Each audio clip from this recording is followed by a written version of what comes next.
झंझारपुर के चौक पर सेनुरा लगाई देबो राइफल के नोक पर सेनुरा लगाई देबो राइफल के नोक पर मंड तोहर झाड़ देबो भरगमा के चौक पर सेनुरा लगाई देबो राइफल के नोक पर पिस्टल के नोक पर सेनुरा लगाई देबो राइफल के नोक पर राइफल के नोक पर कट्टा के नोक पर। Singing by Dharmendra Saxena.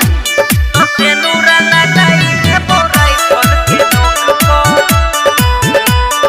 Rifle के नोक पर पूरा एरिया में सुन गे पगली हियो हमर चलाना गे परमाणु बम छिए गे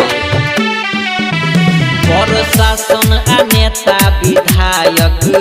हियो हमर दीवाना गे भगदड़ मचाई देबो सहरसा के चौक पर बलुआहा के चौक पर सुपौल के चौक पर सेनुरा लगाई देबो राइफल के नोक पर राइफल के नोक पर पिस्टल के नोक पर सेनुरा लगाई देबो राइफल के नोक पर राइफल के नोक पर कट्टा के नोक पर।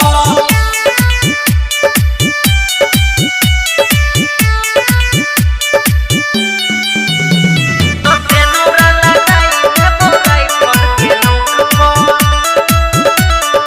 राइफल के नोक पर छाती में पावर गे एतना तोरा घर से उठाई लेबो माहौल बदल देबो यदि हमरा से केहू टकराई तो ओके माटी में मिलाई देबो धर्मेंद्र सक्सेना बात करतोगे झोंक